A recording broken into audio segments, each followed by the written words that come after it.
আজকে কি রান্না করেছি তাহলে দেখাই তোমাদের। শুভ দুপুর বন্ধুরা। আজকেও মানে কি কদিন ধরে এরকম চলছে। আজকেও কিন্তু খুব অল্প কিছু রান্না। তোমরা হয়তো ভাবছো যে কি হলো, এত কম রান্না করছে। তো বাড়িতে মেম্বার নেই, প্রথমেই বললাম। তো সেই জন্য আজকে এই যে বেগুন ভাজা মাত্র করে নিয়ে আসলাম, আর ধনেপাতার বড়া। ধনেপাতার বড়া মানে সকালে ভাজা হয়েছিল, আর এখন এই 3টা মতনই ছিল, এটাই ভাজলাম। তো দুজন খাবো আর কি। তো গরম গরম বেগুন ভাজা, কাঁচা লঙ্কা, পেঁয়াজ, শসা, এটা দিয়ে কিন্তু দারুণ, মানে গরম গরম বেগুন ভাজা দিয়ে ভাত মেখে খেতে শীতের সময়ে ভীষণই ভালো লাগে। আর এটা তো বলেছি, এই প্যাকিংটা আমার এক খুদে মানে অতিথি, তার জন্য রুটি তড়কা ওর ভীষণ ফেভারিট বলে। তো সেই জন্য ওরটা আমি এই প্যাকিং করে নিয়েছি, পাঠিয়ে দেব। আর এই যে আমাদের কর্তামশাইয়ের প্লেট, আমার প্লেট নিয়ে নিচ্ছি, এখন বেড়ে নিই। তো বন্ধুরা, এই যে প্লেট বেড়ে নিয়েছি, এটা কর্তামশাইয়ের, ওনাকে 2টো বড়াই দিলাম, কর্তা বলে কথা।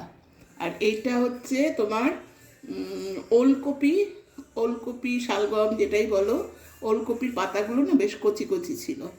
তো এই পাতাটাকে একটু গরম জলে মানে ভাপ দিয়ে জলটা ফেলে দিয়ে রসুন, কাঁচা লঙ্কা আর কালো জিরা দিয়ে ভেজে বাটা।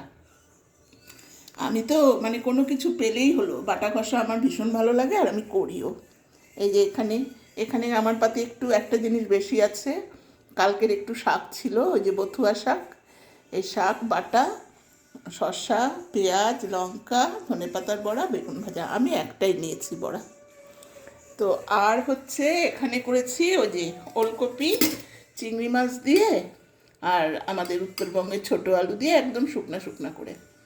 কারণ মেম্বার কম, ডাল ঠালও লাগবে না, আর ঝোলও বেশি লাগবে না। তো এই হচ্ছে আজকের রান্না, হচ্ছে এটাই।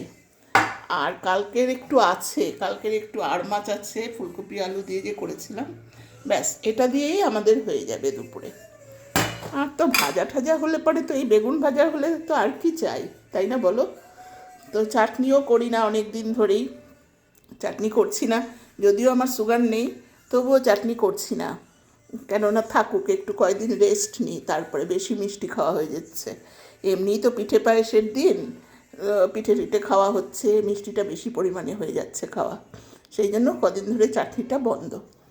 আর হচ্ছে এটা হচ্ছে রাতের জন্য কি দেখতে হয়েছে দেখো, এটা কি বলো তো, তড়কা। এটা হচ্ছে এগ চিকেন তড়কা। এর ওপরে একটু ক্রিম দেওয়া আছে আর কি, আর এগটা দেওয়া। তো রাতে তো রুটি খাবো, সেই জন্য এটা করে রেখেছি। এটা এখন যদি উনি একটু খায় দেবো, আর নইলে পরে আমি খাবো না। তো এই হচ্ছে আমার দুপুরের মেনু। হাঁড়িটা দেখো কত ছোট। আর এই হচ্ছে আমার হেল্পিং হ্যান্ড, ওর থালাও বাড়লাম। তো চলো বন্ধুরা, তাহলে খাওয়া দাওয়া করে নিই।